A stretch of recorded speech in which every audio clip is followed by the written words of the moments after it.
Hi everyone, my name is Samantha Lamb and I'm a media coordinator at West Clayton Elementary, and I'm going to show you a little bit about Destiny Discover. There are actually two different ways to access it. So one way is by clicking on relevant resources under our JCPS tools, and from there you'll see a symboloo where you can click on the Destiny Discover icon. The other way to get there is to click on JCPS Media Centers. That's the way that I get there, and it's the way that I teach my students and staff to access it. From here, you just click on your school name, and this is the most basic catalog interface that you can search without needing to log in. So a lot of times teachers want to know, do we have this book in the library? And this is kind of how I show them that they can search for it from home without having to ask me or email and wait till I get a chance to see it. To be able to respond. So anyways, this is just a basic catalog search for materials in the library. You can drop this down and search for the whole county if you want to borrow it from a school, if your school doesn't have it. That's really convenient. But for Destiny Discover, which is a lot more visually appealing and what we're talking about today, you will click on the left side link to Destiny Discover. From there, you'll need to log in if you want to make save content. So your login is your media coordinator can get that to you if you don't know it, and then there's an algorithm for student logins. It's usually the same as their Active Directory login. So like I said, if you need help with logins, usernames, and passwords, your media coordinator will be able to get that to you. So from the homepage of Destiny Discover, you'll see that it's visually appealing. You have the covers of your ebooks that students can see. Then there's interactive ebooks, which are great because they have an unlimited amount of people who can check them out. So for example, if I'm wanting to do this ebook on the rainforest, I could click on that. I could share this link with my students, and all of my students could look at this at the same time. So I do like the unlimited access to these ebooks, but let me go back. All right.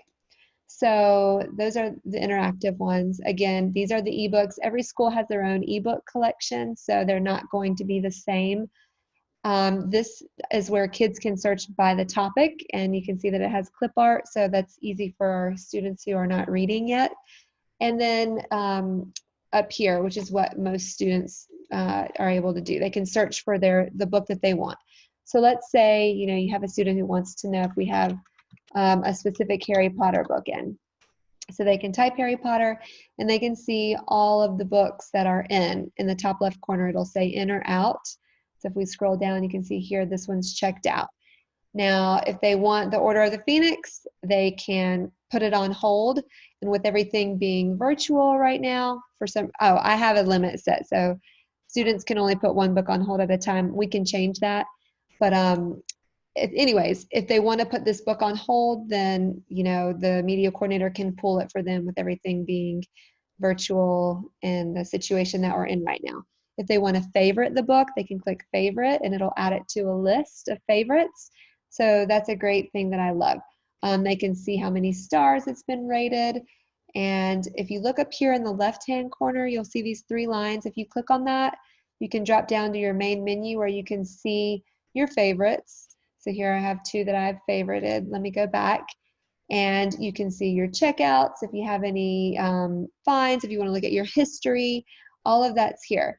But the next thing I want to talk to you about really briefly is collections. So collections allow the user to make a collection of resources. You can share these with other people, students or staff. Your team of teachers can use the same collection. I like to use it to help me remember which books I've enjoyed or I want to come back to. So for example, if you click on the picture book a day, these are books that I've done for my picture book a day, and I can come back to them if I want. I can share this list with other teachers asking for recommendations and things like that. So you have your links over here to share.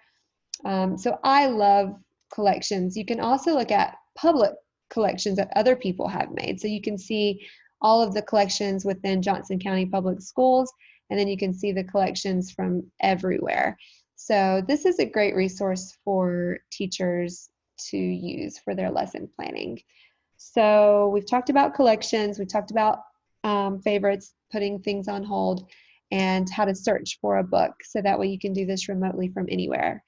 I hope that this is helpful, and I hope that if you have any questions, definitely let me know. Take care.